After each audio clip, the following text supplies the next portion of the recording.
Hello, everybody, and welcome to our first matchup of today. We're going to have UGCN versus SPX.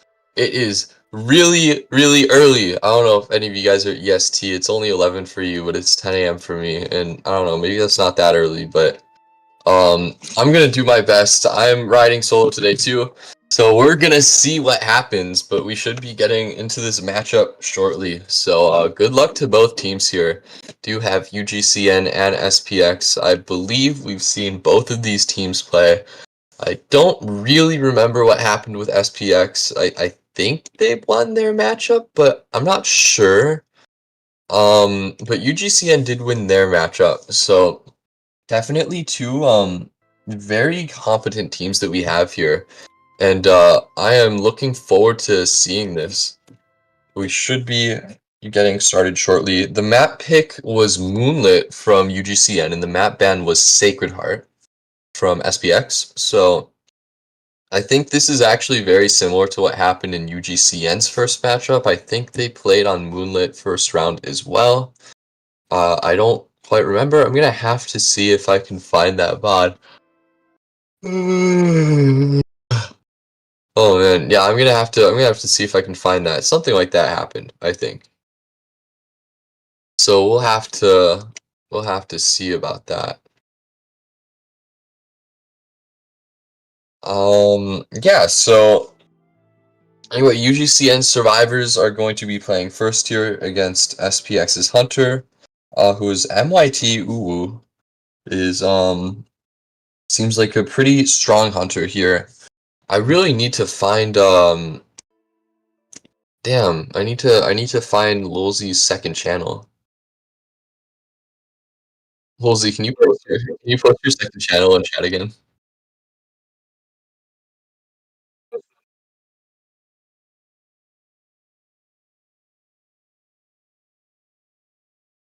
Oh, you think so?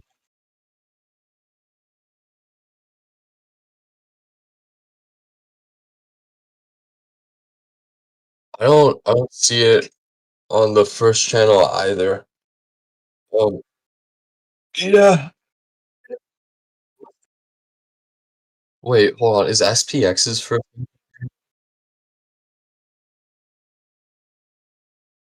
right?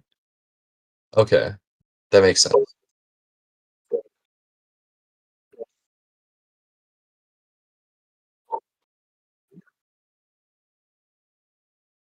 Okay, we're trying to. Oh no, we have C3 versus SPX, but that was week one. Um, I'm gonna quickly look at that matchup to see what was going on here. Seems like it seems like SPX's Hunter was playing a wheel. Oh no, that was Techno Knight. That was someone else. Um, wait, who won this matchup? Um, SPX won? Okay, okay. SPX apparently won their second matchup, and I think it was all Techno Knight. So we didn't get to see this Hunter Uwu here, at least in week one.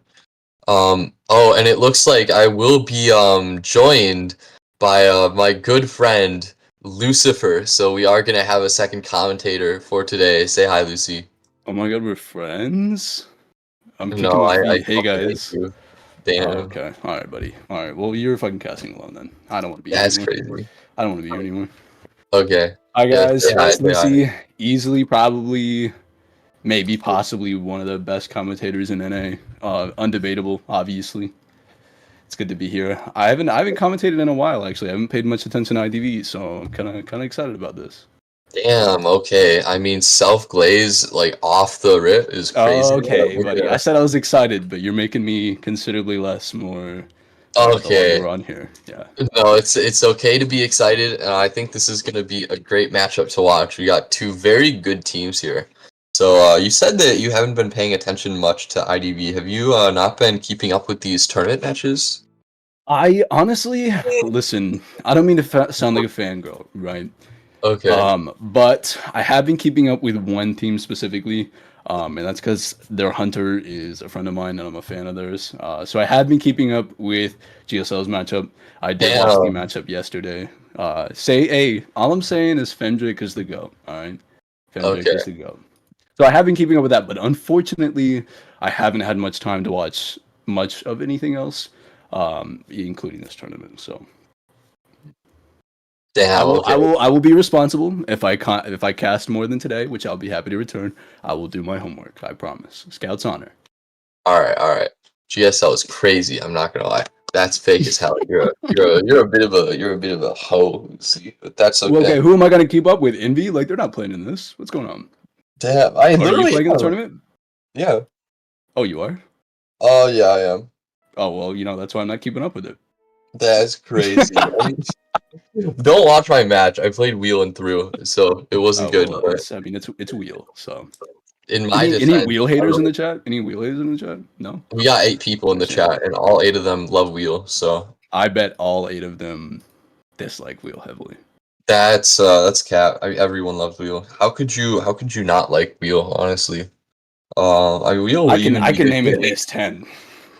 10 reasons. 10 reasons What? why I hate wheel. What? Why? Okay, let's Okay, start all going right. there. All 10? All 10? Let him rip. Yeah, All yeah. right, Just all off right, it. all right. Here we go. Flywheel. Any window, more specifically Okay. the graveyard windows. Graveyard. Church. What is that? That's 5 right there, easily. The fact that his full presence gets countered by a cowboy lasso, which isn't meta. Not only that, but he gets countered by an antiquarian swing. Not only that, but he gets countered by just about every push stun character in the game. Batter his cheeks, and he gets countered by batter. That's rough. That's a rough one. His full presence spikes, they like say they hit, but sometimes they just don't hit. That hitbox needs to be fixed. Wait, I think that's true. Any staircase that you have to aim properly and actually get.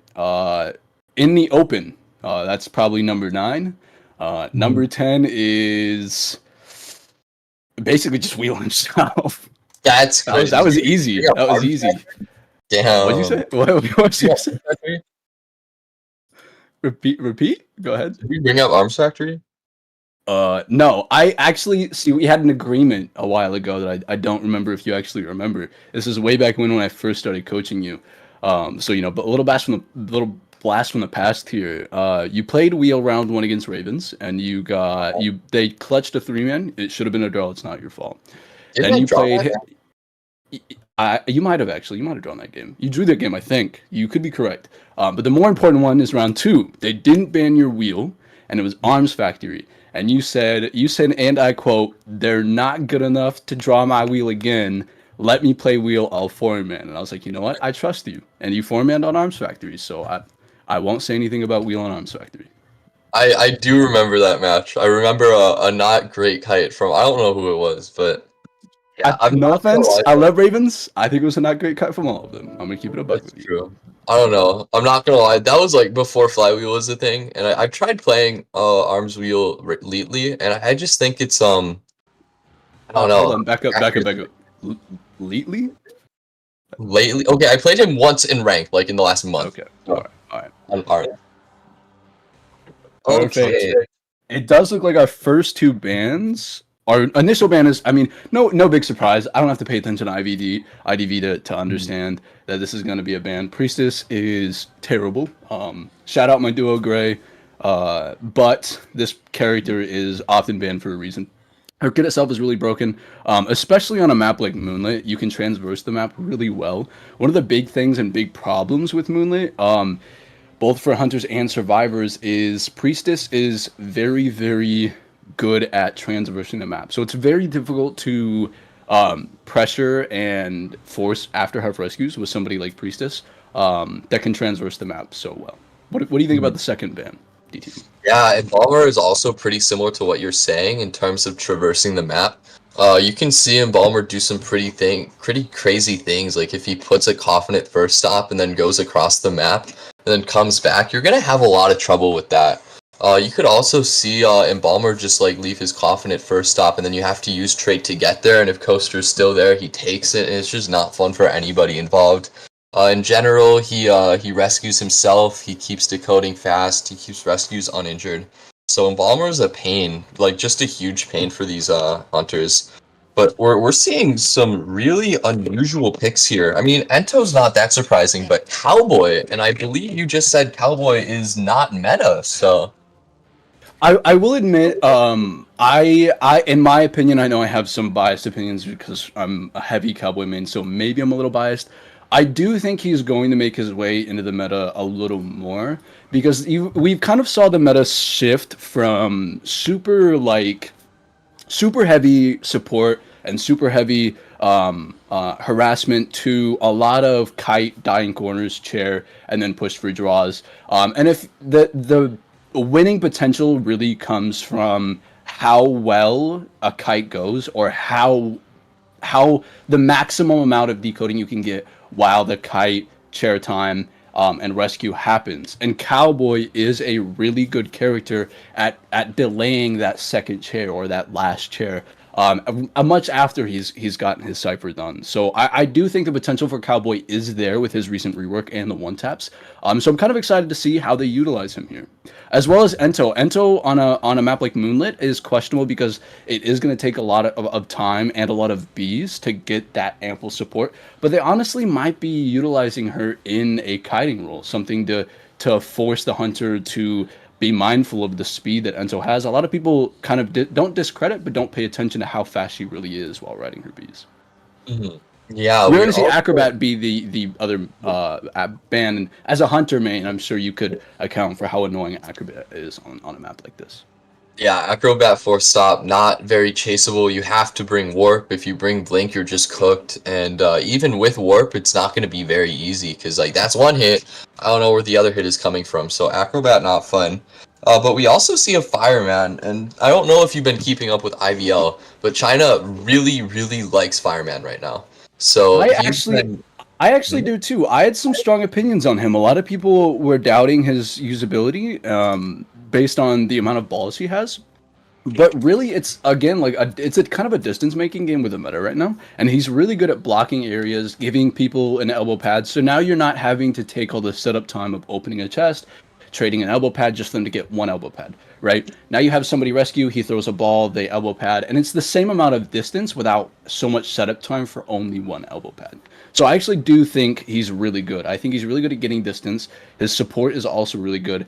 And honestly, it's no different than a batter, right? A batter only has three balls, right? You bat them back. If you go and pick up your ball, you can basically acknowledge and accept the fact that you're going to take a hit. Same thing with the fire investigator. You know, you wait for them to start their charge attack, you take the ball down, you eat the charge attack, you pick up your ball, support's done. So I do think there's a lot of potential for him. I actually had some pretty high praise for fire investigator. So I haven't been looking at what they're doing in China, but I will now that you're telling me. So I'm excited again to see what they're going to do with the fire investigator. I actually played a lot of him before I kind of faded away from IDV. I see. Yeah, yeah. You can just watch any like IVL finals match and you're gonna see him. The way I think about him is that he's basically Toy Merchant if Toy Merchant was good on every map. So he's like not as dramatic as That's Toy fair. Merchant, but like he can block so many areas. He's got a lot of great options for balls and a lot of versatility with his speed boost. However, this hunter is actually going to be an opera singer here. And Opera Singer is really good at countering distance, so potentially could chase a cowboy, could chase a Yeah. fireman, could chase The anyone here. I think Opera Singer can definitely succeed in this situation. The issue is though is there are three distance making characters. So you're gonna be able to loop really pretty relatively well on a map like this. Especially on some of the first stops, you do see first and fourth are kind of not difficult but annoying to chase with her, especially after her nerf. And a map like this makes Opera difficult. In her prime meta, you actually saw China heavily favor Moonlit. Moonlit was a really low pick percentage prior to Opera coming out.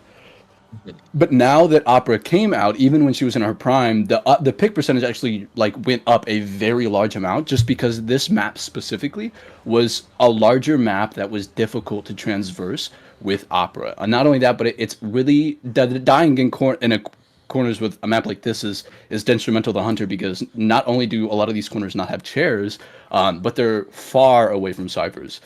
So you do see even in Opera's prime, the win percentage on this map specifically is really low, but the draw percentage is like I think it was in the 80s, 90s last time I checked. Um, a lot of the maps, a lot of the Opera matches played on Moonlit specifically end in draws because of the map itself. So I will be excited to see Opera after her nerf, just because I haven't really got a good look at it. But on a map like this, it's going to be tough. So I'm excited to see what they do with this. Yeah, definitely. For Opera's nerf, it really only affects her full presence. They did kind of nerf her swing recovery. I don't know if it's that noticeable, but her first presence, like her first chase, is going to be pretty close to what it's been in her prime. So if she can get some good dashes in, like you said, there are some really tricky spots.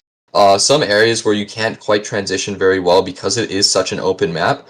But if you know your spots perfectly and if you're efficient with your dashes, you can still make up distance. And we are going to be seeing a first stop chase here. We're going to have to see how quickly this Opera can catch up to this character, which I believe is going to be the Fireman. Yeah, fireman. Yeah, it is going to be the fireman. I'm honestly, in my opinion, I actually like this matchup for the survivors. He's really good at making distance and really good at forcing her to do exactly this. She has to swing out. She has to leave the ball. If she does take the time to break the ball, it gives him too much distance. It is going to be a relatively early hit here. I do think it was a little bit of a misstep, kind of waiting at the stairs like that. A little bit of a misposition on the ball. But again, you're going to see another one here that's going to force her to drop down and not break. Again, lots of distance here. He should have doubled back and utilized that, but you kind of see what I mean. You see what makes her difficult in one, a map like this, and two, against a character like this that can block those dashways.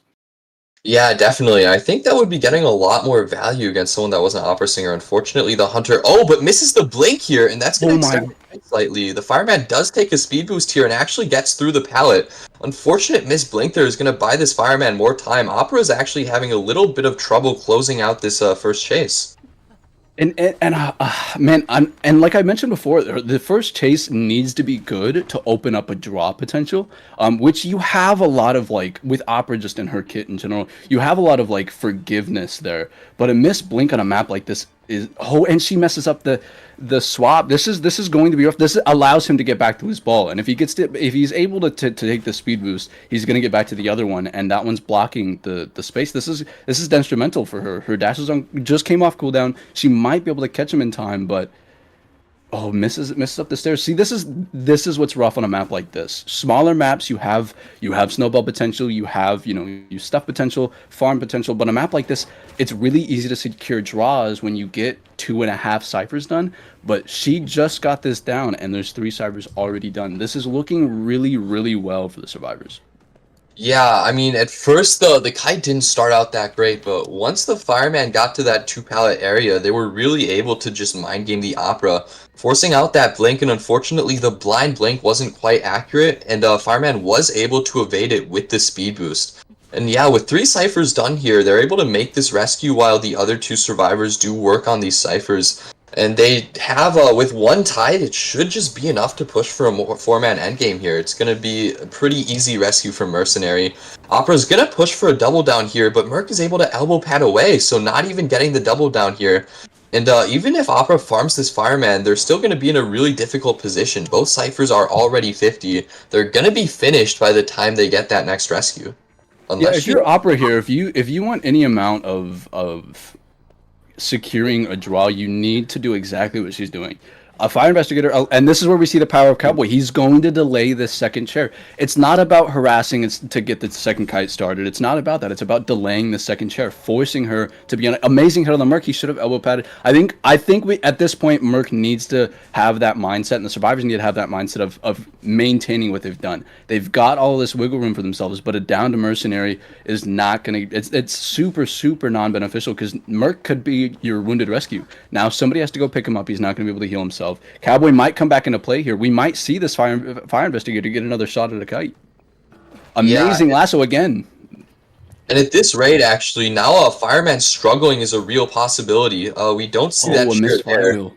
Yeah, unfortunate missed flywheel there, and it looks like Opera is actually going to commit to this Cowboy here. Downing the Cowboy would be convenient, and that is going to be the down, but the fourth cipher is finished just about, and the fifth cipher is around 60%. Does actually decide to chair the Cowboy, probably going to go back to chair the Fireman, but no, looks No, like Opera might be the checking it. unfortunate part is the cowboy did his job and the bees also did. That at this point she can't afford to pick the fire investigator back up. It's better in this situation to leave them on the ground and either like take that fourth person out or force them to spend time to come pick them up, which they did. And again, that buys the opera a little more time with the decoding, forcing this entomologist to come rescue. But again, I think the cipher progress is just too far. They Yeah, do miss the body block though. This does open some opportunity for the survivors here. Ento needs to get out of this unscathed. She needs to be the rescuer. Gonna decide to break that ball there so they don't have to deal with that in case someone ends up looping fourth stop in endgame. And as we can see here, yeah, with Ento uninjured, they did manage to catch up on the Cypher there. Merc has been picked up as well. So now the survivors have a pretty comfortable position here. Ento is going to be coming in for this rescue, and it's going to be very difficult for her to get stuffed. As long as she doesn't vault in front of the hunter, it's going to be a pretty consistent rescue here. And now all the survivors have to do is just pop the Cypher once someone takes a hit. And it's going to be a 4-man endgame, so then it's just going to be up to whether Cowboy can last long enough for the gates to get open. See, the unfortunate part is Cowboy's doing a really good job putting himself towards pallets, and all four of these survivors have. He lassos to try to predict the blink. I don't think I don't think maybe their communication was a little slurred on. Oh, amazing power stone! That could have spelled disaster. He's dead on chair. The teleport was up. That was the opera's chance, and Cowboy with an amazing pallet stun saves the game, teleporting to the mercenary. But again, oh, that was the fire investigator. And again, this is what I was about to say. All four survivors have items, so the kite is not going to be short. The opera didn't waste enough items. Even with him going down here, teleports out, the gate's at 80. This is looking like a 3-man. Yeah, with no teleport here, unfortunately, Opera is very fast, but Cowboy's already at bridge. However, actually, Opera might be able to catch up to this Cowboy if they hit every dash, and if they dash very quickly. He This does may have lasso and bees, be so he is most definitely making the gate before her, unfortunately. Yeah, it looks like it. Very unfortunate. Yeah, like you said, that pallet stone was just such a game changer there. I mean, if she got that hit through the pallet, then that probably would have been a draw. However, forced to teleport before getting that down means the Opera really had nothing in that endgame. Only option was to just share the Fireman and take the one kill. So really well played from Team UGCN survivors. Great first kite from the Fireman and then the support from the Cowboy. And they stayed coordinated throughout and didn't fumble what they had. So great gameplay. Yeah, the two big things with that is he kited away from all of the ciphers, right? And then Cowboy, again, the meta that I mentioned that he might play into is just delaying that chair over and over and over again. It's not whether or not you can buy time for the next kite. It's not whether or not you're going to allow them to kite. It's just a matter of buying as much time before that chair actually happens, and that's where Cowboy is going to make as much of an impact and difference in this game. I do want to mention the few things that I think that the survivors kind of made a little scary, and what makes Opera still so scary. I know a lot of people were questioning her place in the meta with her changes recently, but the snowball potential is still there with Opera, right? A lot of the Chinese teams and overseas teams in general, you see that they especially against Opera, you rescue, you let tide active, and then you just run in a straight line. You accept that you get hit and you die away, right? The fire investigator kind of tried to get that kite going at the 2-window area, delayed the hit, took the hit, and the tide couldn't take him far enough, which kind of made it scary that if Opera did chair on that cipher's only at 40-50%. They have the chair, so now they're pressuring a cipher, pressuring the chair. 2 survivors aren't decoding, and only 1 cipher is decoding. It makes it a little scary, right? So that potential, that snowball potential, is still there, unfortunately. And I think they did a really good job at bringing that back from a little bit of a scary position. And again, that wonderful kite from the fire investigator and the Cowboy support. The Opera did an amazing job. They started that snowball potential. Unfortunately, Cowboy is kind of that fire extinguisher. No pun intended, for any sort of snowball potential. And I think again, this is where he's going to make his big impact. Yeah, for sure. I think, like you said, if the Opera was able to chair on that cipher, that would have been a huge game changer. But with just Cowboy existing in that match, there's not much you can do. It's gonna take too long if you try to down him before you pick up. And then as soon as you pick up, he's gonna be going to work. It's very difficult to win that mind game and bait out his lasso. And once he gets that lasso, he's gonna be buying time, he's gonna be buying distance. So Cowboy definitely really strong here. And that was a really good support there to secure the 3 escape there. And yeah, like you said, Fireman did their job. Survivors were really coordinated, and now going to the second half here, we only need to see a draw from UGCN, although they are free to push for much more. So, and Uh, by the way, just for some context, UGCN I believe played Moonlit round 1 in their last matchup, and it was a Geisha from Fafa. So just that could end up happening again here. I was about to say Fafa has a good geisha that he doesn't play often, but we've seen it a lot more as of recent. I don't know if you pay attention to streams or what he's playing in ranked, but he does play that geisha quite often actually. So I was actually going to mention that this map I think heavily favors Fafa because he has a great opera, but it's not a character that he's forced into playing. He has a lot of options. Fafa, in my opinion, might have one of the deeper pools in the meta in regards to hunter mains of NA. I think Fafa is very high up on the list when it comes to pools itself. So I do think we're going to see the Geisha here. But honestly, he could just bite the bullet, play the Opera, take his chances with a win or a draw. But I do expect to see a Geisha here. Yeah, I think that would make sense here. We're gonna have some characters like Patient and Embalmer who are countered by distance, especially Patient. Geisha can really down Patient quickly if she's able to bait a hook without using her dash. And against Embalmer, Geisha can make back distance pretty quickly here. I think we're seeing some pretty standard bans with Seer, Mercenary, and Acrobat. Not too much support here, but Geisha definitely potentially strong here against this comp. Yeah, and honestly, FO kind of struggles against Geisha. Specifically, he can not only can a Geisha easily force a watch out, but she can actually easily force a hit out. In one of the games, not to bring him up, DX is a really good Geisha. I think he's first Geisha currently or was last season. He actually does chase FO as a chase target a lot of the times. So these hunters that can do a lot from distance or do a lot to make up distance, such as Wax Artist is somebody that can impact FO pretty heavily. We saw in one of the Koas, I think it was just this past Koa, Sprinter actually chased an FO. So FO is a chaseable rescue when you have a hunter that can do something from outside the watch's range. And Geisha can butterfly directly back in after essentially running away from the watch. So I do think Geisha is really good. The only character that really somewhat affects her is going to be the entomologist here. Patient is very, very weak against Geisha, unfortunately. If they don't rely on their hooks and they tight kite and they use the hook to turn the butterflies off, maybe they can make it work. But it is going to be very, very difficult, and that's assuming it is a Geisha, obviously. Yeah, that's a great point. I am kind of surprised they went for that Patient instead of someone like an Acrobat. I feel like that maybe would have been a little bit smarter there. But I think Ento is definitely good against Geisha, like you said. Can be really annoying to deal with, can slow down your Is dashes, slow her is down, and that? prevent hits. He just locked Wu Chang. I was gonna say, is that real? Are we seeing Wu Chang? Apparently we're seeing a Wu Chang.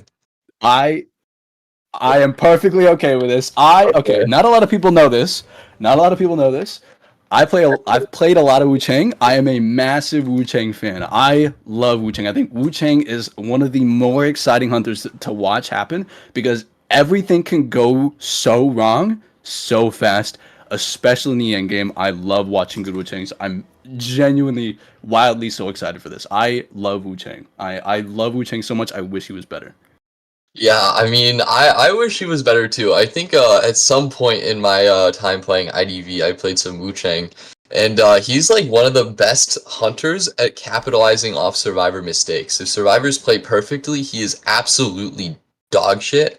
But as soon as survivors start making mistakes, he just snowballs so fast, and he can pick up so much momentum off of pretty much any tiny mistake. And I believe recently DX in China played Wu Cheng and got a win off an IVL team. So like it can happen even to extremely good players here. He To be also fair, it is DX. So what? I said, to be fair, it is DX. He is the king of playing whatever he wants and making it work. So Mhm. Yeah, DX will play just about anything. That guy was playing downright abnormal Ivy, and he was making that work too. shout out him making Insulin Streamwich meta for like 2 months. That was cool. that was a really cool 2 months. I appreciate that. Yeah, that was fun, man. Wish we would see more Dream Witch. It's a shame.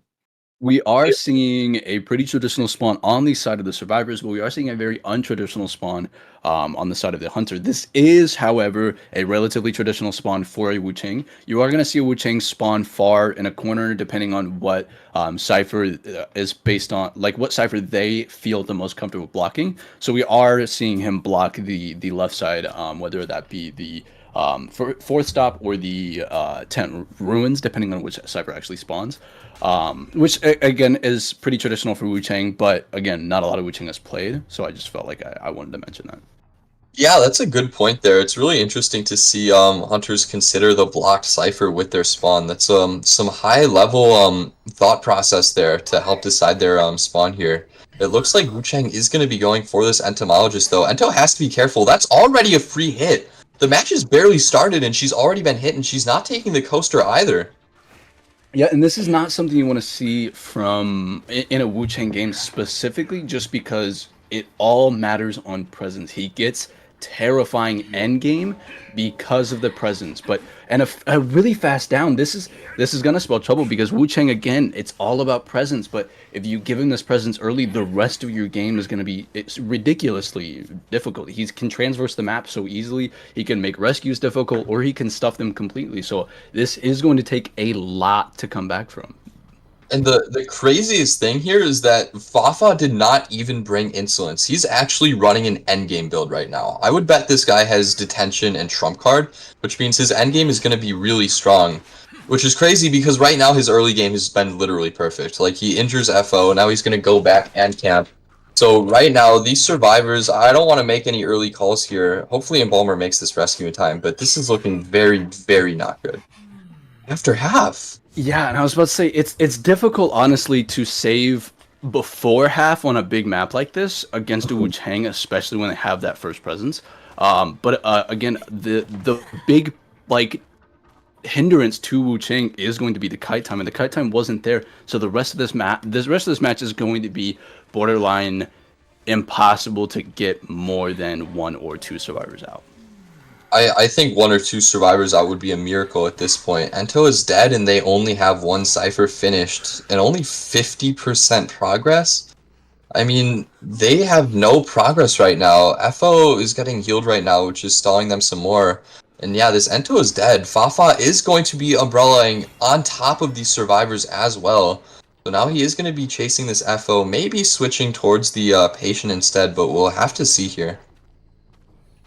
The patient is the correct to chase here because at this point FO is going to be more useful in kites. Excuse me, because of the watch is so good at just delaying the time it takes. But you see Wafa hitting a wonderful see, and this is what's really gonna hinder them, not being able to get a kite going, especially with somebody like FO missing the watch distance, and then Fafa hitting an amazing bell and getting a down here. This allows for so much snowball potential, and they only have one cipher done. Yeah, and now he's just going to absolutely jump scare this Embalmer, somehow umbrellaing directly on top of him, and this is going to be a stuffed rescue. There goes the Embalmer now. Embalmer might be forced to use Coffin here, decides not to, but man, they do not have any options right now, and Fafa might be considering chairing here, does only need a draw. Even if Patient gets out, it's a massive point lead here. It's going to be, what, 6-2? So it looks like Fafa considering a chair here. Maybe not, decides not to, and actually might see the Patient here. Yeah, he was just picking them up basically to carry them around. You see it happen a lot of the times in overseas games. They pick them up, they get tinnitus, and then they drop them. Especially, you see it happen a lot with Embalmer just to keep him from using that coffin. So it forced amazing Blink Terror Shot, keeping the rescue. And now this is going to force Embalmer to use his self heal. And then after he uses his self heal, he'll knock him back down. Spirit will use the coffin, and then it's essentially just delaying the inevitable. And I called him Wafa, Fafa, win Fafa, W for replace the. I'm committing to it now. His name's Wafa for me now. So we are going to see Wafa put himself in a wonderful position here. We are going to see him the Embalmer struggle. They're going to get downed, coffin, and again, it's going to be very difficult, unfortunately, for this borderline impossible for this Embalmer to kite to dungeon, just because one, they just died on the coffin, and two, it's Wu Chang. It doesn't matter where they die. So. Yeah, that's a good point. Wafa, like you said, is going to be making his way over to the coffin. That is going to be the rebirth here. And like you said, not really much that this Embalmer can do here. Only one pallet to work with. Wafa goes for a pretty crazy mind game. Unfortunately, not going to be able to pick it up here. Maybe goes for another umbrella. Who knows? Patient is going to be dying soon, but yeah, with that bell, A dang. 360? What's happening? Oh, he gets Wafa, it there. he's getting his 360 no scope clip. He's trying to And do. see, Yeah. this is why I called him Wafa, right? Fafa, we replaced the F with the W because he wins, right? So it's Wafa. It makes sense. It was definitely on purpose, not on accident. Yep. Major MLG energy from Wafa there, clutching the 360 no scope on the Embalmer. We all know, if he didn't get that 360 hit, like, it just wouldn't be worth it. I think the TOs would actually take points off for not having enough swag there. Yeah, Just I because, honestly think if he didn't hit the 360, that Embalmer probably would have escaped, and he would have at that point it would have been 2 points and for a draw, one for the now 360, and then one for the Embalmer's escape there. So thank God he did pull that 360 off. So happy yeah, for I mean, Wafa. Wafa would never miss that. Absolutely not. And really just great match there. I honestly don't know what to say about that match. Like we said earlier, Wu Chang can struggle, but that's only if he doesn't immediately get a down at the start of the match. And with that weak early game from the survivors, and Fafa never let up his pressure. It was just constant pressure. He was constantly snowballing, getting free injuries, returning to camp, and there was just nothing that they could do there. Yeah, see, and unfortunately, that is kind of the scary part of Wu Chang specifically. Is if you allow that presence early, it spells very fast disaster. Especially when it's just one hit. A lot of Wu Changs, you're going to see them bring insolence. So even allowing one hit is going to make the rest of your game pretty scary, but still manageable, right?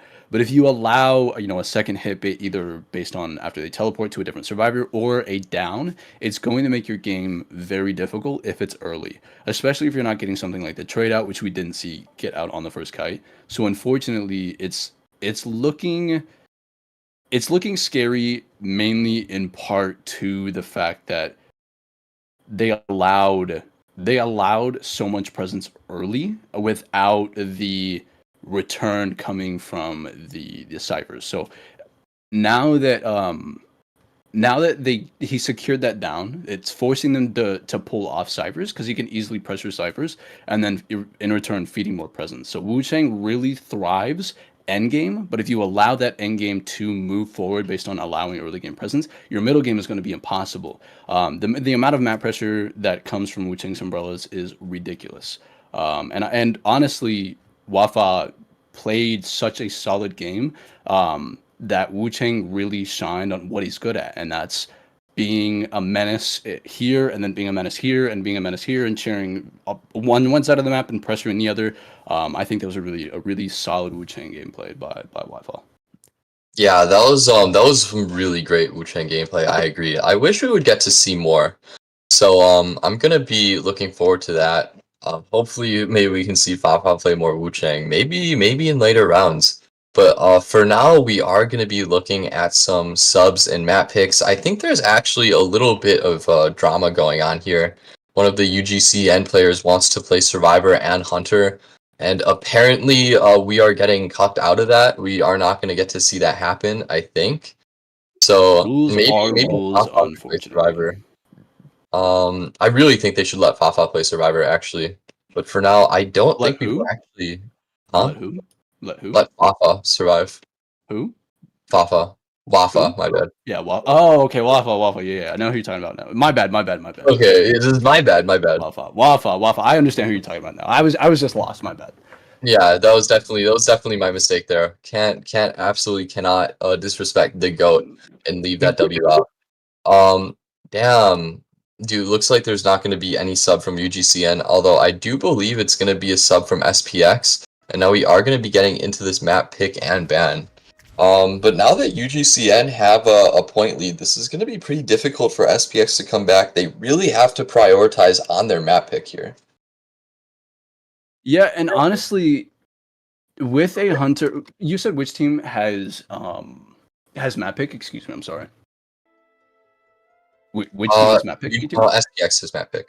SPX. Okay, so SPX in a situation like this, they need to take into account who Fafa is most comfortable playing, and I think they need to heavily favor their hunter side with this pick. So they need to find a map that their survivors are okay playing on, but really enables the hunter to succeed, as well as not playing too heavily into what Fafa plays. In a situation like this, you have your hunter that had a rough chase, yes, but when that hunter was given the opportunity to possibly come back from that, they did a really good job at starting that snowball. The only thing that affected it was just the existence of Cowboy, essentially. But we did see that shimmer of, wow, this hunter is able to come back from something. So if you enable that hunter to succeed from the start based on this map pick, we could see a different outcome on the side of the survivors. And when you have somebody like Fafa playing on the other side and playing Hunter, you're not always going to be able to count on your survivors getting, a 3 or 4 man to make these points up. In a situation like this, you either need to win this round or draw and then win the third round by more points than they did. But matching a 3K and a 4K is going to be very difficult. So I think, in my opinion, SPX really needs to they really need to sit and decide what side is going to be the point maker for them. And I think honestly, it's smarter to choose the hunter and draw Fafa out. If you can do that, you can start chipping away in these last 2 rounds at the point difference. And if you can win round 2 and round 3, you win on a round difference. So I really think that SPX really needs to sit down and figure out what map that the survivors are comfortable-ish on and the hunter really thrives on. They really, I think, need to play into their hunter's side here. And that's not saying the survivors are bad. That's just acknowledging the superpower they have on the other side, being Fafa. Mm-hmm. Yeah, I think you make a good point here. With that massive point lead in the first round, if they draw the second round, they're going to be in so much trouble because they're going to need to get a 4 kill and a 3 escape or something. And I think something like that is just such a tall order. It puts so much pressure on the survivors. If they can eke out a win or 2 wins in the second and third round, even if it's closer, then that'll be much more realistic for them. So I think that's something that we'll have to see. It looks like it is going to be a lakeside ban from UGCN, and Ever Sleeping Town is going to be selected. So Ever Sleeping Town, very balanced map. There are plenty of hunters that can succeed on it. It feels like a map that your hunter would be comfortable with potentially. So hopefully we can see maybe this SPX hunter feel a little bit more in their element on their own map pick. I will say, for those of you who don't know me, I coach a lot. I've been coaching for a while. I talk to a lot of the other coaches in NA. I'm really good friends with Aaron, B4U's coach. It's kind of unanimously decided by not only coaches, but I think a majority of the higher level teams in NA. Ever Sleeping is one of the most balanced maps. So there is equally as much win and draw potential for both sides. Compared to something like Moonlit, where it's heavily favored in the side of the survivors, or something like Church, which again is heavily favored for kind of survivors, just because the palette and window amount is so high. But Ever Sleeping is something that is so balanced because there's really good places to kite, and there's also really bad areas that are really easy to get forced into, to get zoned into. And certain hunters shut a lot of those really quote unquote good kiting places down. So it's very even. So I will say I think this is a okay map pick, But when you look at what Fafa plays, he plays a lot of hunters that are going to thrive on a map like Eversleeping. So I do think Fafa is going to play a good game here just because he has a lot of hunters to choose from. It's going to be very difficult to counterpick him and ban him. But this map specifically will also allow the survivor side to make an actual go at it, to have equally as much potential as Fafa does on this map. So I'm actually really excited. I do think, and a lot of people think, that Eversleeping is kind of the pinnacle of a competitive IDV map. It doesn't really benefit one side more than the other. So I think we're going to see a good game here. There was nothing really the survivors did wrong necessarily. We didn't really get to see too much of how good they are. So I'm excited about the second chance at proving that they can hang with Fafa. Or at least, fast downs happen. It's unfortunate, but I think that a map like Eversleeping might just be what the survivors need to give them that kickstart. Yeah, definitely. I'm looking forward, and we already see a dancer lock from these survivors, so they might be going for some more support here. And I think support is going to allow some longer kites, because if you just try to have one survivor kite by themselves against Fafa, it's going to be difficult, especially against even against someone like a Wu Chang. So someone like Dancer, we see Coordinator as well. These survivors are going to have more options at their disposal to create opportunities for the kiting survivor to succeed and to generate more distance. We also do see a Geisha ban here, not actually respecting the Wu Chang, going for the Geisha, which Fafa has shown that he's really, really comfortable with. Maybe inviting another Wu Chang here. Maybe they want another chance to prove that they can kite like a Wu Chang and support well and force a 4-man endgame. I do think that the Wu Chang was played because of he's a lot like Wheel, no offense. He has he has win potential, but he also has high loss potential. It's very 50-50. There's not a lot of draw potential. And I think Fafa played Wafa, excuse me, don't know who Fafa is. Wafa played Wu Chang because of the safety net. If he gets a one man, it's a draw. It doesn't happen. But if he does open that win potential for himself, he's allowing that. He's not showing his hand too early. He's playing a non-meta hunter and he's winning, right? But in this position, we're seeing a seer ban, a merc ban, and a priestess ban, right? A lot of these hunters counter that Fafa plays very often. Spider. Spider's really good at securing draws and not really good at too much else in this meta right now. But that's all Fafa needs at this point. Wafa needs a draw, so it opens up the potential of playing these more draw meta hunters, such as Galatea, Fafa has a really good wheel as well, ironically enough, and Spider itself. Fafa is known for Spider, and this map is actually good for Spider in my opinion, at least. So I'm excited to see. We are going to see a Weeping Clown ban, which is a little weird in my opinion, but Weeping Clown is actually, I don't know if you guys saw the Q&A, but apparently Weeping Clown is doing really well with win potential and rank, so they're actually looking at nerfing him. So maybe Fafa knows something that. Okay, yo, Lucy, I don't know if you saw the Hunter. Did you? I love Ripper. Everybody knows I love Ripper. Oh, I love no. Ripper so much. Ripper's my man. Yeah. I Ripper's think Fafa is. You mentioned earlier that Fafa is very versatile and that he has a deep hunter pool. I think Fafa's flexing that. I think he's really just showing off how deep his hunter pool, that he doesn't need to play the meta. He doesn't need to play the strongest hunters in the game. That even with weaker characters like Wu Chang and Ripper, he's still very strong and he's still not going to make many mistakes. So I Ripper will say, yeah. I will say two things might happen. One, it's very likely we might see Trump warp rather, and two, he is very similar to Wu Chang. Fafa, if he doesn't hit his first Foggy Blade, he is going to struggle for the rest of the game. The only potential at pulling that back is stuffing or farming with Snowball. And what I mean by farming with Snowball is hitting with a Foggy Blade and farming directly off chair. You're getting the hit on the Rescuer and you're farming, forcing them to heal, slowing decoding a little bit. So that's the only way that you come back from this. But if Fafa cannot consistently hit Foggy Blades, this game is going to be super one-sided. The only thing that I will say is that Fafa can comfortably chase this Coordinator without excitement, because she is forced to stay still. Ripper doesn't hard counter her, but soft counters her.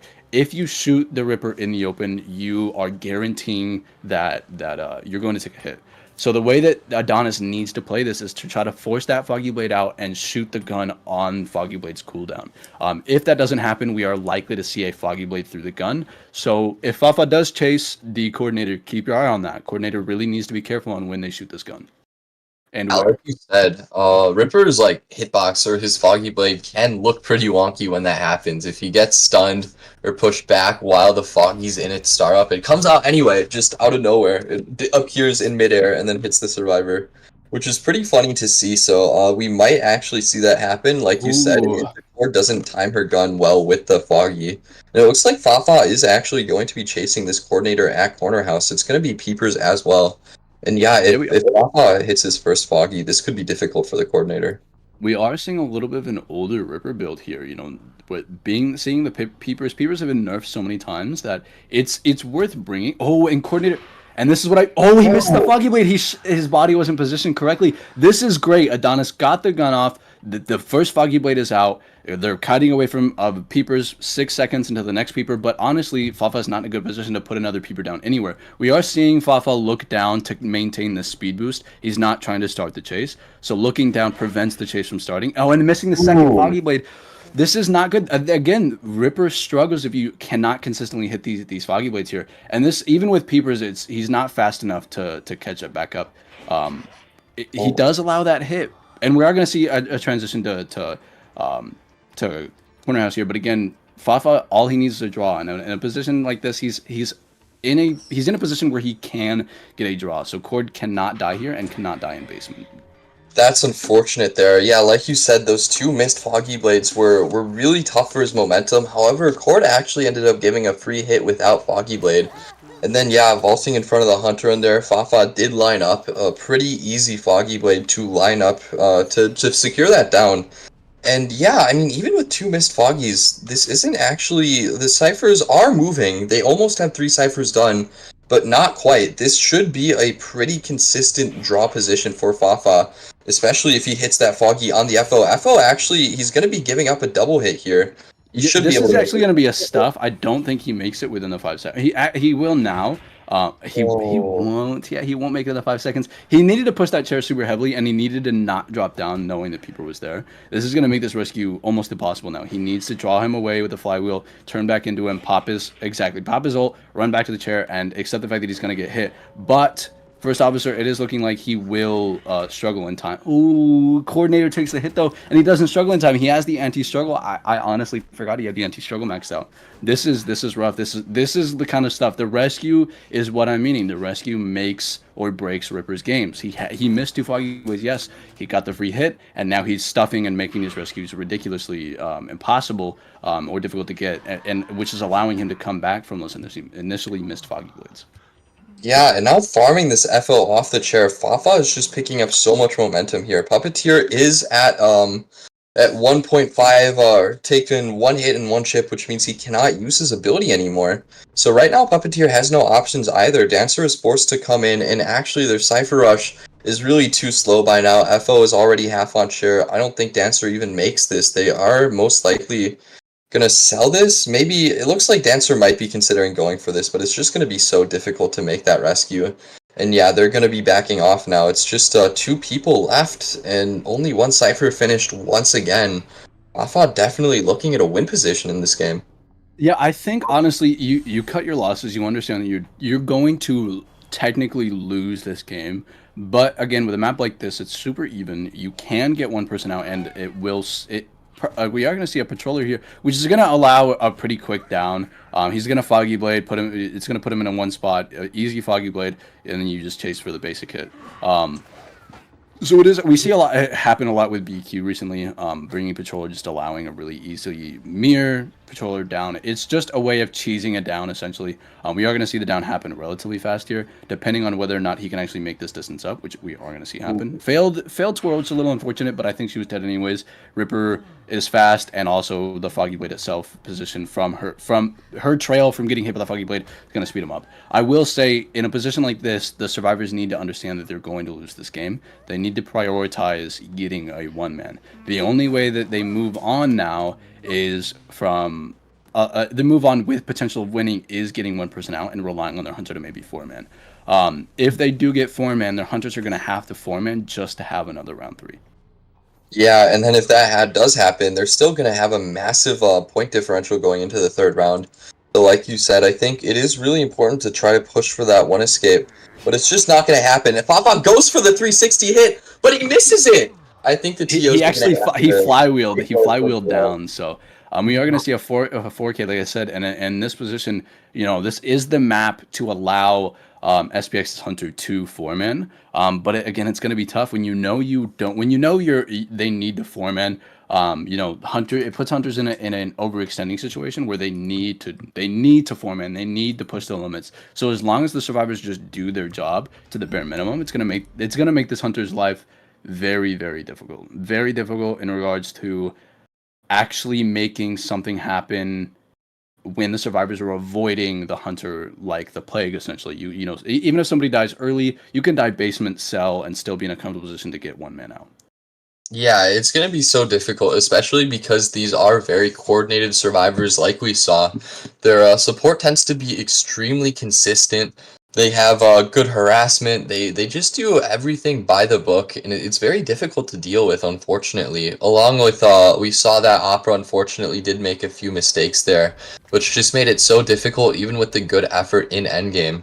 I'm not sure what this hunter can actually play to secure a 4 kill. It's going to be difficult. Maybe if they have something like an Ivy, maybe Ivy could work out, or maybe if they want to go for the Opera again, if it's not banned. If they hit every dash in the early game, it's possible, but it's going to be very difficult.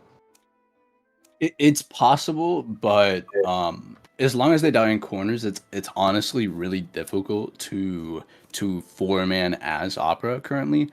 But again, on a map like Ever Sleeping, anything is possible. It is very, very even in regards to playing field wise. With both hunters and survivors, like I've been saying. I know I've been saying it a lot. I sound like a broken record, but it's important to keep in account when you're looking at a situation of going, dang, this hunter needs to 4-man. That's unfortunate. Well, if he's going to 4-man or they're going to 4-man, it's going to be on a map like this. Mm-hmm. Yeah, absolutely. So definitely UGCN survivors cannot be slacking here. They need to make sure they can close this match out here. You don't really want to let it go to round 3. Always better to just close out the win when you can. And right now they have an opportunity to do so, but they have to be careful here. So I'm really interested maybe in seeing what they ban. They could just be an Opera ban out of respect, and maybe they'll take an Ivy. I'm not quite sure what this hunter has in their arsenal. But if UGCN gets some strong support, they can probably manage most hunters that could be picked here. Yeah, and a situation again from like a coach's point of view, your survivors are in a position where you just need one, so you're not looking to ban hunters that they're like you're only looking to ban hunters that they specifically have high win potential with, right? So traditionally you wouldn't want to ban like a BQ if you need a 1-man, but if they're a BQ main, that might be something that you play into. So with this one ban, they might let the Opera go just because they understand that that they did get that 3-man on Opera. But if you really look at what happened in that match, they might understand also that a lot of things went wrong in order for them to get that. They don't get me wrong, the Survivor side did a lot right, but a lot went wrong on the Hunter side that they can't count on. There's not a lot of consistencies like the miss blink and the miss dash. That might not be a consistent thing for this Hunter. So they need to pick their band carefully, and it needs to be a Hunter with a lot of win potential. And that Opera may have a lot of win potential here. Yeah, absolutely. Just I was reviewing SPX's week 1 match, and this Hunter Techno Knight played 3 rounds, and they played Opera, Wheel, and Fool's Gold. So those are 3 options that we could potentially see here. I believe all 3 of those are decent on Ever Sleeping, and it is going to be an IV ban, so they're all open. These survivors might be feeling confident against an Opera. Maybe they expect that their support will be able to hold up even if the Opera doesn't make any mistakes or miss any dashes. So, and Well, the the other unfortunate part is the support doesn't need to happen necessarily, especially with Opera because she's so good at fighting support. The Mhm. only issue is if he does consistently play those 3 characters you did mention, this map specifically is good for all 3 of them. Ironically enough, Fool's Gold is only good in a competitive sense on this map. So Hmm. I am kind of excited to see what he plays because all three of those hunters are fun to watch, and all three of them do have win potential. I do think it's smarter to go something like Wheel or Opera, especially if they think you're going to go Opera. They're going to invest super heavily into Windows, which will give you your opportunity to play Wheel. Hmm. Yeah, absolutely. You do have to be careful though. If they maybe expect a wheel and bring a lot of flywheels, that's going to be so difficult. I believe flywheel was mentioned first when you were listing your reasons why wheel sucks. It So was indeed yeah, because so that's Flywheel is terrible. absolutely, yeah. There's no other hunter that's countered as much as wheel by flywheel. Literally every single ability he has is hard countered by flywheel, which is just impressive that they created a character like that. And man, I mean, look at the rest of this comp though. Coordinator and Weeping Clown. It's almost all support. Plenty of options for making distance. You're gonna have Weeping Clown, which I personally think is a bit underrated, as well as the Coordinator with her gun. So, Yeah, these survivors are potentially gonna be playing super aggressively with their support here, even if it is potentially an opera singer. you do see a lot of support potential here, but what you also see is three characters that are going to buy a lot of time without using their brain or pallets or any land any land areas at all. So you're not going to need to drop a pallet. Female dancer can force you to break a box, transition, put down another box, maybe drop one pallet in the meantime. Thief is going to buy 40 seconds running in a straight line backwards with his flashlight out. Yep. Especially if you're wheel, when you get out of your wheel, it's actually painful to chase a thief. Coordinator, you get if it's a wheel, you get out of your wheel, you shoot. We all know how good coordinator is against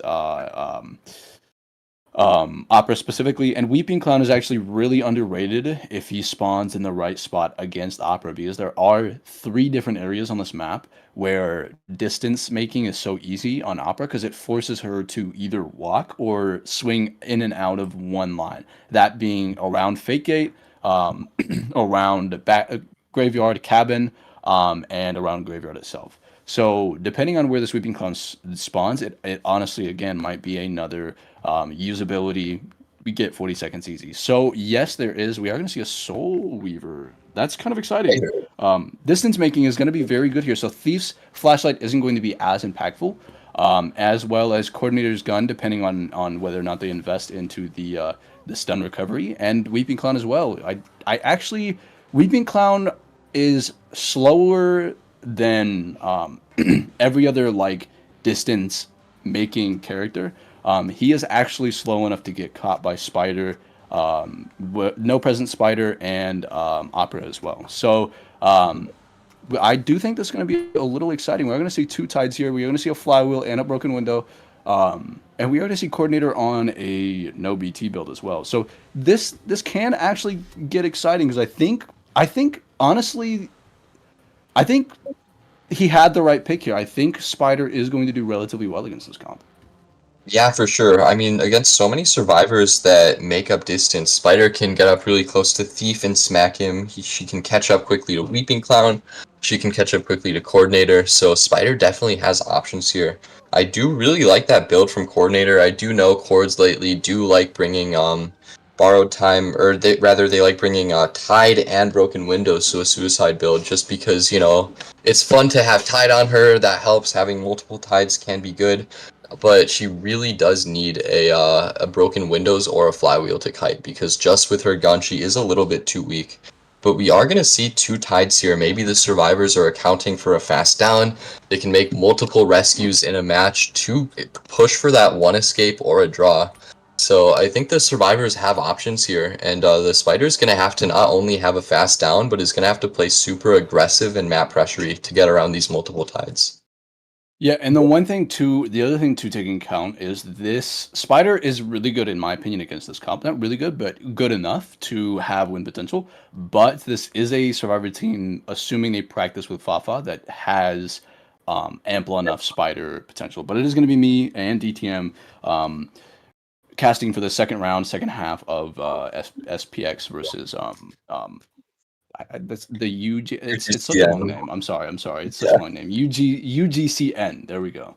It's We are four going to see letters them as well. initiating this chase with Dancer. Actually, and I do think this is probably Survivor's his chase. We're going to see a pause here almost immediately. Somebody might be lagging. Mhm. Yeah, But but yeah, I do think Dancer's not a terrible chase for Spider, but it's also, I think, one of the better chases for the survivors. yeah, I mean, Spider is going to be forced to break a lot of pallets here. We can already see that Dancer just left her box under the pallet and slammed it. And Spider is forced to break that. That's going to buy a lot of distance. And Dancer is going to be able to do that potentially 2 more times. If she sets up her boxes in middle, that's going to slow down Spider a lot, and she's not going to be getting very much value out of her webs. So Dancer could definitely take a while to down here. Especially if after she takes a hit, someone comes in, maybe a cord comes in and shoots the Spider to let her transition to a better area. There could be some issues here for that Spider, and I do know UGCN tend to be very aggressive with their support. So we might see something like that happen. I'm not sure if we're going to get a restart here. Seems like someone was lagging. I didn't think the dancers seemed too laggy. Maybe someone else. Hopefully we don't have to restart, but we'll see what happens with that pause. Yeah, again, and we are gonna see. I do think it might have been better to chase the Weeping Clown, but he might have honestly just immediately got on Rocket, ran towards islands, and in that position, Spider can't really make the distance. But Dancer, I think, is actually the strongest chase for the survivors. Coordinator also would have been a better chase. Thief would have been an annoying chase. I probably wouldn't have chased him, but I definitely would have. I would have pressured down the map for coordinator if I'm in this position, because even if they get the gun off, the rest of the kite isn't going to be very long. Broken windows is your best chance against the Spider, but when you're solely relying on broken windows and nothing else, it is going to be a little difficult. So coordinator, I think, is we are going to see the match actually resuming, I assume here.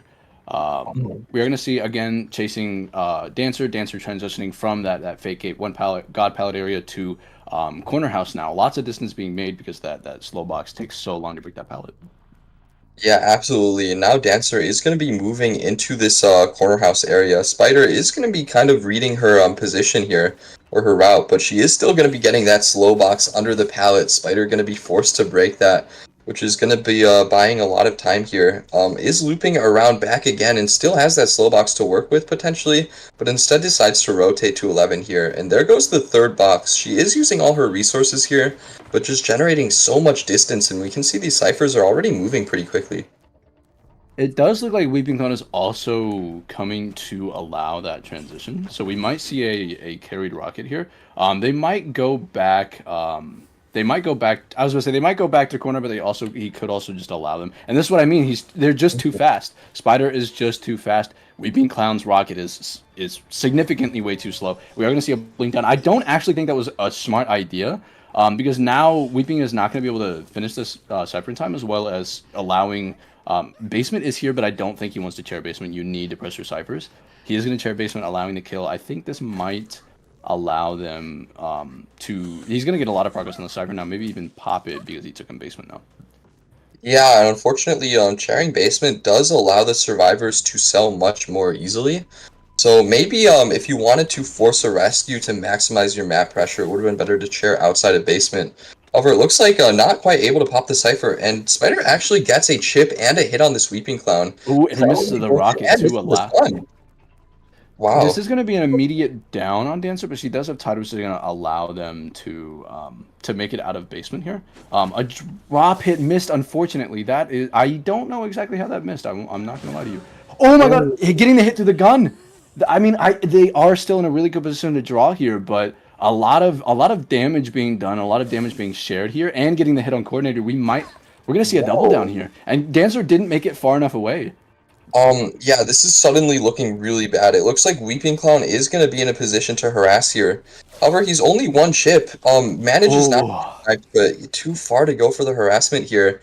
And just cords on the ground, and Weeping Clown is injured and only takes one chip to down here. They have anti-struggle. This is an important thing. And I was going to say, they have anti-struggle, and webs is an option. They don't have to chair this Dancer here. They could force out the self-heal. This is a really good position, and this is what I mean. Support does not need to happen and shouldn't happen when you're only needing a one-man. Just allow them to kite, die and maximize your decoding. And again, they have the stun recovery. This is what I'm talking about. The stun recovery is going to play a big, important part here. Thief's flashlights do essentially almost nothing now, and he's going to allow a hit if the spider plays this right. And there it is, the missed flywheel as well. Yeah, missed flywheel is so unfortunate there. Now everybody is injured. I think they do have a tide left. On the coordinator, I don't think coordinator has used her tide. Or no, coordinator's on the stairs. Yeah, and everyone's injured.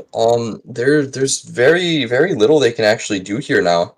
Unfortunately, they probably can't even make this rescue. They're gonna have to heal to try and make back their momentum, but this is gonna cost them a lot of time. Weeping Clown technically can make this, but it is going to be. Oh, he does eat the spider hit, so he is going to get the rescue. It might be an instant farm here, which it is going to be. So this could open draw potential just because tide is a thing. Maybe they draw here, but again, you have Dancer that I think is what no, they might. I think they do have self heal. Weeping Clown doesn't have self heal, or vice versa. But we are going to see them die in the basement. This is what I mean. Draw the double tide. I think did save them here.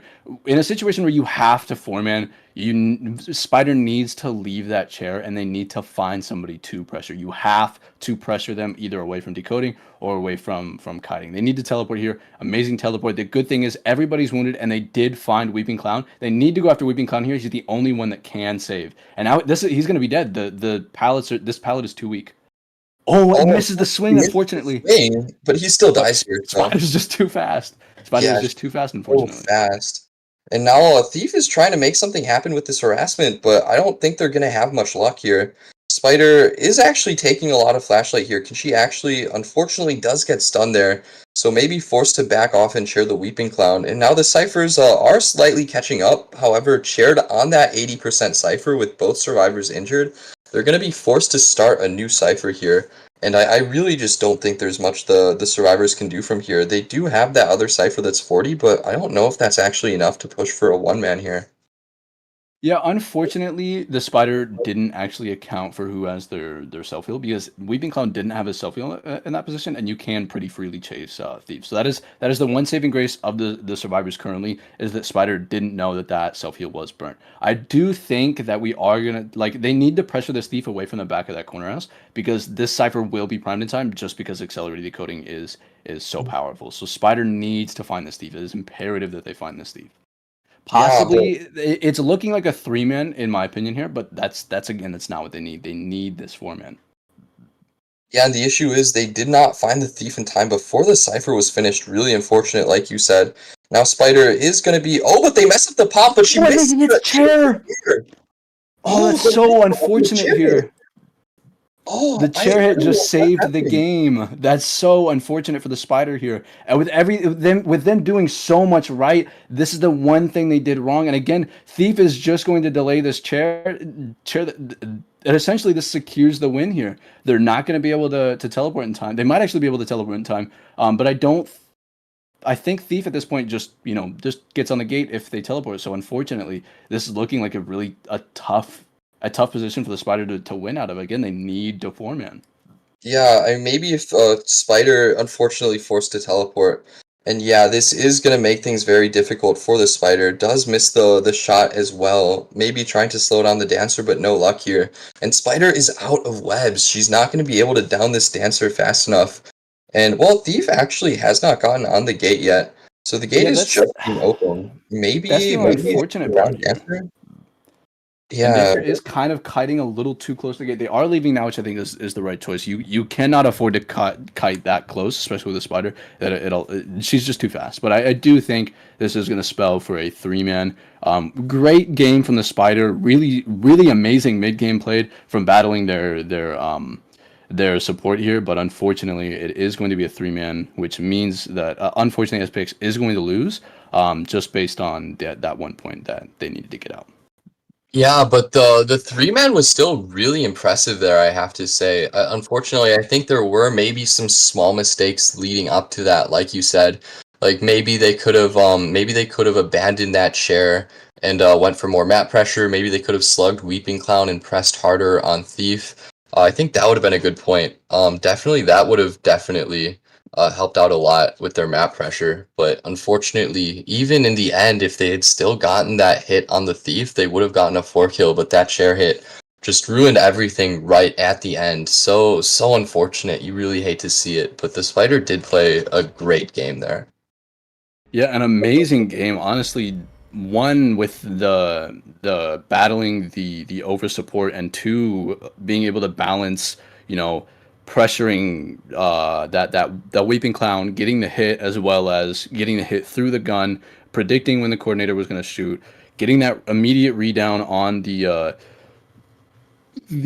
dancer, as well as the second spit onto the coordinator, and the double down on the coordinator. The Spider played an amazing game. Everything, they didn't have to rely on things just going right for them. They forced them to go right. The one thing that went wrong is, I think, the one thing that saved the four-man, and that is, unfortunately, the chair hit. And I think, again, Spider, if you're in a position where you have to win, you're forcing yourself into a position where you need to leave that chair. You need to be comfortable applying pressure to the map. You cannot sit, you cannot camp. You need to apply pressure. And if that, sometimes that's not always going to look like the cipher pressure. That's going to look like forcing the heal either far away from the chair, or forcing the heal completely to not happen. And when you are a Spider with webs, especially after a buff, you're just too fast for the Thief to come back and save safely, right? If you go in and force them away from either away from the chair or out of heal, you can pretty much guarantee the fact that Thief has to come in now to make up for the fact that they're not healing. And if that's happening, you force the heal away a little bit, you come back, you catch Thief either directly after the rescue or before the rescue even happens. Regardless, you're forcing an early rescue. Outside of those two mistakes, and again, we saw the exact same mistake happen in Corner House. They weren't comfortable leaving the chair and applying pressure. They weren't comfortable leaving the chair and looking for the Thief, either pressuring the rescue or pressuring the down and pressuring the person off a cipher to come and rescue.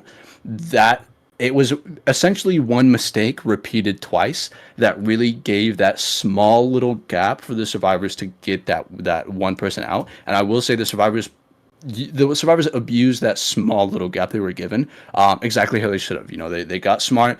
They stopped trying to do the over support thing. They stayed. They gave tinnitus. They allowed the decoding to happen. And unfortunately, for the Spider at least, and fortunately for the survivors, they did get that one person out. Yeah, definitely. I mean, it still could have gone wrong at the very end. I don't know what happened with that pop. Maybe there was a miscommunication. I definitely don't think they meant to pop it right there with the Thief still up. But with that speed boost, Thief was able to bait out the chair hit. Maybe the Spider was a little bit panicked at the very end there. I mean, that one play right there could have still allowed the Spider to get a four-man. So even with the survivors playing well and really forming up after that rough early game, even with the Spider playing a little bit too passively, it still could have ended up being a 4-kill. But man, right at the end there, everything ended up hanging on that one single play. So just such a dynamic match, such an interesting match to watch there. You really couldn't tell what was going to happen. Yeah, and man, like I said, like the Spider played an amazing game. Once Techno understands the art of like properly snowballing, which I think is a skill that a lot of NA hunters haven't exactly figured out. Once that hunter figures out snowballing and how they need to make that happen, I think they're going to be an amazing hunter, because that Spider game in itself was an amazing game played. Yes, you can say that the survivors were giving him an opportunity by over harassing, but at the same time, they counteracted that and they handled that as well as you could have, and honestly, better than I could have asked, or better than SPX could have asked. Again, the only things that went wrong were just the two chairs. Outside of that, I think the Spider played an amazing game. I don't think there was a lot of spits missed, and the ones that were missed weren't as important. But I do think that Spider played an amazing game. Once they figure out the art of like snowballing properly, that hunter I think is going to turn a new leaf, and it's going to look like a completely different hunter. I'm genuinely happy, and I do think that Spider played an amazing game. But again, GG's to both sides. But with SPX losing, unfortunately, you do have to give flowers where they deserve, and I think that Spider match deserved them. Yeah, absolutely. I totally agree. I'm really looking forward to seeing more matches from SPX. I know that they're a very strong team. It's just unfortunately when you're playing against a team like UGCN, which you have survivors that are super aggressive with their support, and then they're backed up by a very consistent hunter like Fafa, who can play literally anyone he wants and 4-kill anyway. Apparently, it's just difficult, so much pressure on your survivors against someone like Fafa, and then the hunter is forced to make things play against pretty intimidating survivors. We did see he was able to pick up the slack, and we saw he was able to keep a cool head even under pressure when handling the support. So I think they're gonna do great and succeed in their future matchups. Really looking forward to seeing more from SPX. So am I. And again, you know, broken record all stream, but yes, I'm a coach. I coach both sides, but I'm very partial to the hunter side. I think the job is very difficult in order to be consistent and to be that imposing on the side of a hunter is something that, it's admirable because it takes a strong mental, especially when you're having so much thrown at you. I'm genuinely looking to see more from Techno. And I might be under a rock, but this is the first I'm seeing of this hunter, and it was a great debut in my eyes. I know it's not his actual debut in tournaments probably, but for me seeing him, I think this is as well as it probably could have gone. And I genuinely look forward to seeing more from Techno. Yeah, absolutely. Now, that is going to be the end of that matchup. However, I think we have like a lot more matchups today. I'm gonna see if I can find, yeah, it's gonna be 1, 2, 3 more matchups today that you guys have to look forward to. So definitely look forward to that. Make sure to tune in. But this match was so fun for me, and I'm sure the other matches will be enjoyable. My name is DTM. I really enjoyed commentating. Thank you for joining me, Lucy. That was a lot of fun. Of course, I'm Lucy, Lucifer, Lulu, whatever you guys want to call me. If I get the chance to come back and cast another match, I will very happily return. I'm glad that I enjoyed my break from IDV, but I'm very thankful to Lolzy and DTM for allowing me to join and cast. Pretty much off a whim, I saw that the tournament was happening. I added DTM and Lolzy. I asked to join. They allowed me. So thank you for having me. I appreciate it, Lolzy. I appreciate it, DTM. GG's to both teams, and thank you for being such a cool chat. We